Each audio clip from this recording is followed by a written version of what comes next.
Hello, and welcome back to Learn English with Emma and Jones. I'm Emma. And I'm Jones. We are so happy you've chosen to spend some time with us today. In our very first episode, we mastered the art of greetings and introductions. That's right. And today we are taking the next logical step in any conversation. We will do a deep dive into the question, what do you do? This is how we ask about someone's job or profession.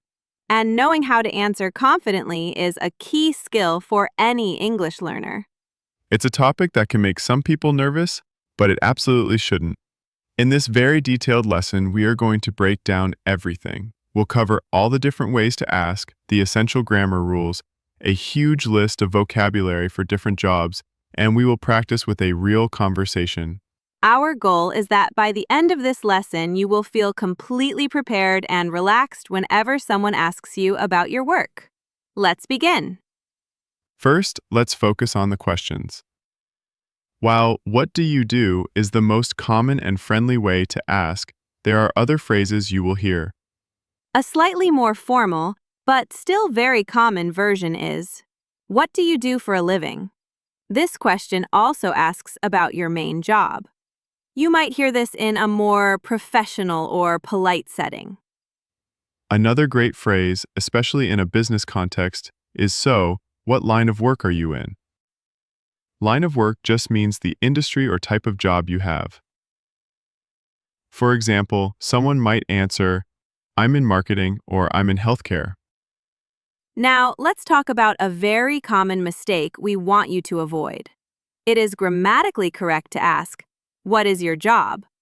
But native speakers rarely say this in a normal conversation.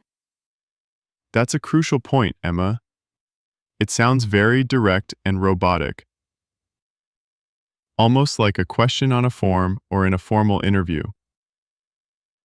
To sound friendly and natural, it's always better to stick with "what do you do?" Now for the most important part, how to answer. There is one simple grammar rule that is the secret to sounding like a natural speaker. When you talk about your job, you must always use the article "a" or "an" before the job title. This is a small detail, but it makes a huge difference. Forgetting it is a common sign of a beginner. For example, please do not say, "I am teacher." The correct natural sentence is, "I am a teacher."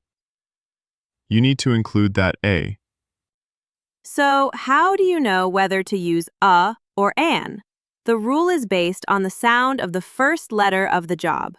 If the job starts with a vowel sound, a, e, I, o, u, you use "an." Let's look at some examples with "an."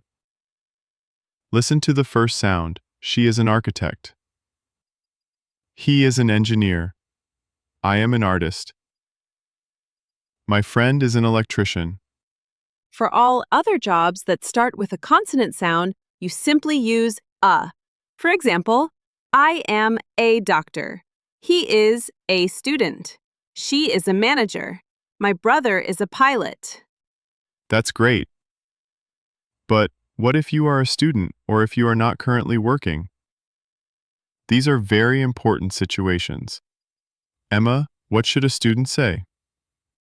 If you are a student, you can simply say, I'm a student. You can also be more specific by saying what you are studying. For example, I'm a university student and I'm studying marketing. And what if someone is looking for a job?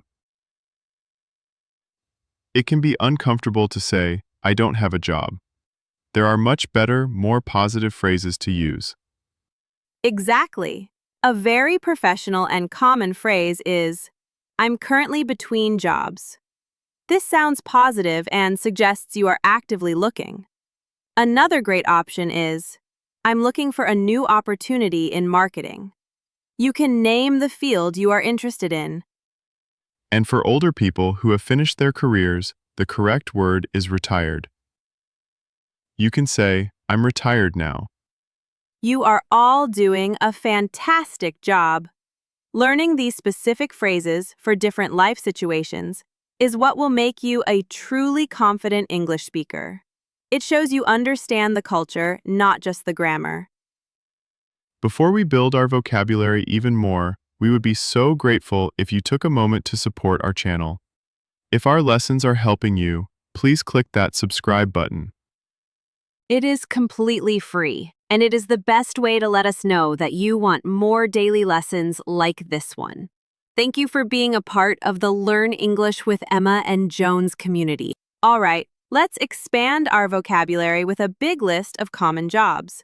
We will organize them by category. Let's start with office and business jobs. In an office, you might be an accountant, a manager, a receptionist, a software developer, a human resources manager. Now, what about jobs in the healthcare field? In healthcare, common jobs are a doctor, a nurse, a dentist, a pharmacist, a surgeon. Great list. Let's move on to the creative arts. What are some jobs in that area? For creative jobs, you might be an artist, a graphic designer, a writer or an author, a photographer, a musician. And finally, let's cover some important jobs in trades and services. Of course.